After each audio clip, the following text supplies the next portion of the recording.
আজকে আমাদের এই আপনারা জানেন আমাদের প্রধান উপদেষ্টা গতকালকে জাতির উদ্দেশ্যে যে ভাষণ দিয়েছে এটা কিন্তু স্যারে বলে দিয়েছে যে ইলেকশন প্রিপারেশন সব শুরু হয়ে গেল। ওইটার এই ধারাবাহিকতায় আমাদের ছিল আজকের এই মিটিংটা। এই মিটিংটা আমরা মেইনলি ইলেকশনের সময় যে লজিস্টিক যে এগুলি সম্বন্ধে আমাদের আলোচনা হয়েছে। এটার ভিতরে আপনাদের জানাই রাখি, আমরা চেষ্টা করব একটা জিনিস যেটা নিয়ে আপনাদের সব সময় একটা প্রশ্ন থাকে যে ডিসি, এসপি, ইউএনও এবং ওসি এরা কিন্তু ইলেকশনে একটা ভাইটাল রোল প্লে করে এবং আপনার একটা সন্দেহ থাকে যে বিভিন্ন ক্যান্ডিডেট চায় যে তার পরিচিত বা তার একজন ডিসি, বিএসপি বা ইউএনও বা ওসি নিতে পারে কিনা। এবার ক্ষেত্রে আমরা একটা ডিসিশন নিয়েছি, এটা স্যারের ইনস্ট্রাকশনের থেকে। এই ডিসিশনটা হলো আমরা স্পেশালি পুলিশ ডিপার্টমেন্টে এসপি এবং ওসিদের আপনাদেরও আমি হয়তো ইনভাইট করবো, আপনাকে এই অ্যাসোসিয়েশনের সভাপতি এবং সেক্রেটারি, তাদের সামনে আমরা লটারির মাধ্যমে তাদের এই যে পোস্টিংটা আমরা করে দেব নির্বাচনের সময়। এখন যারা দেখেন আছে তাদেরই আমি বিভিন্ন জায়গায় হবে, এটা একটা লটারির মাধ্যমে করে দিব, যেন কারো কোনো ধরনের কোনো সন্দেহ না থাকতে পারে যে সে অমুকের সাপোর্টার অমুক জায়গায় গেছে। এই ক্ষেত্রে আমি ওই আপনি তো সভাপতি না, আমাকে এখানকার আসে নাই সেক্রেটারি কি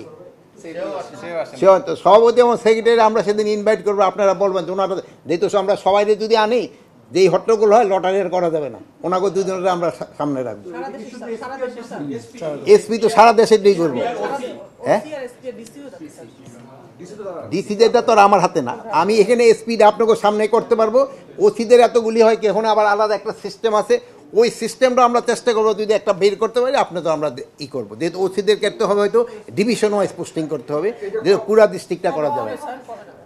এটা শিডিউল ডিক্লেয়ার করার কিছুদিন আগে, যেহেতু আপনারা জানেন শিডিউল ডিক্লেয়ার করার সময় পরে এইগুলির পোস্টিংগুলি চলে যায় হাতে, নির্বাচন কমিশনের হাতে।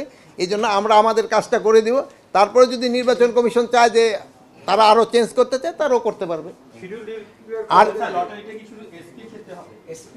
আমি তো অন্যেরটা করতে পারতেছি না, এখানে তো এসপিদের ক্ষেত্রে করবো অ্যান্ড পুলিশের ক্ষেত্রে ওসিতেরটাও আমরা করবো, বাট ওসিতেরটা মানে পুরা ডিভিশন ওয়াইজ করতে হবে যেহেতু এতগুলি একসাথে। আর ইসেরদের ক্ষেত্রে সংস্থাপন মন্ত্রণালয় কীভাবে করবো তারা হয়তো তারা সিদ্ধান্ত নেবে, আমরা আশা করি যে তারা করবো, যেহেতু আমি তো আর তাদের ক্ষেত্রে পুরোটা বলতে পারবো, বাট আমি আশা করি তারাও করবো। আর একটা জিনিস হলো যে আমাদের আর আজকাল আলোচনা হয়েছে যে আমাদের কি পরিমাণ ফোর্সের দরকার হবে পুরো ভালোভাবে ইলেকশনটা কন্ডাক্ট করার জন্য। এবং আমাদের ওখানে আপনারা জানেন সবার কাছে আমরা একটা বডি ক্যামেরা দেওয়ার চেষ্টা করব এবং ওইটা কিভাবে প্রকিউর করতে হবে এবং কার কাছে থাকবে এইগুলি ব্যাপার আলোচনা হয়েছে। অন্যান্য সময় যেমন আপনারা জানেন যে ওই প্রিজাইডিং অফিসাররা অনেক সময় অন্যের বাসায় ঠাসা, এইবার না, তারা যেন ওই সেন্টারে থাকতে পারে, ওখানেই ব্যবস্থা করা হবে, তাদের সাথে পুলিশ আনসার সবাই থাকবে। বডি ক্যামেরা আমরা 47,000 ভোট কেন্দ্রে প্রতিটা কেন্দ্রে আমরা একটা করে বডি ক্যামেরা দেওয়ার চেষ্টা করব। এই বডি ক্যামেরা থাকবে আমাদের ওখানে যে পুলিশের যে সিনিয়র মোস্ট তার কাছে থাকবে। আর কি লজিস্টিক প্রয়োজন হবে যেমন ওইটাতে জানেন। আরেকটা যে ছিল ট্রেনিং, সব বাহিনীগুলিকে আমরা ট্রেনিংয়ের ব্যবস্থা করতেছি এবং এখন ইলেকশন কমিশনেরও আমরা অনুরোধ করছি তারা যে পুলিং অফিসার, প্রিজাইডিং অফিসার তাদেরও ট্রেনিং করবে এবং আমরা আমাদের যে বাহিনীগুলিতে ট্রেনিংয়ের পর আমরা একটা মহড়াও দিব, মানে দুইটা এক্সারসাইজও করব যে ইলেকশনটা যেন ভালোভাবে হতে পারে।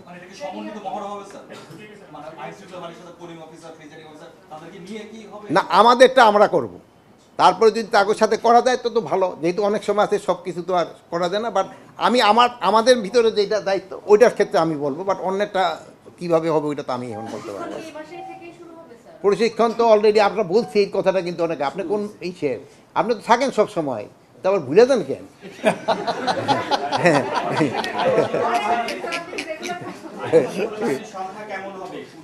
আমরা তো বলছি যে আইন শৃঙ্খলা বাহিনীর সংখ্যা প্রায় টোটাল মিলে আমরা কত প্রায় 8 থেকে 8 লাখের মতো প্রায় থাকবে, সব মিলে প্রায় বাহিনী মিলে এক আনসারের থেকে শুরু করে সব বাহিনী না সেনাবাহিনী সব সব সব বাহিনী সব মিলে প্রায় 8 লাখের মতো। আপনারা প্রশিক্ষণ দিবেন কতজনকে অ্যাপ্রক্সিমেটলি? যারা ইলেকশন ডিউটি করবে সবারই তো প্রশিক্ষণ দিতে 8 হবে, লাখ লোকেরই প্রশিক্ষণ আর লাগে। সবারই প্রশিক্ষণ লাগবে। প্রশিক্ষণটা যার যার বাহিনী তার তার প্রশিক্ষণ দিবে,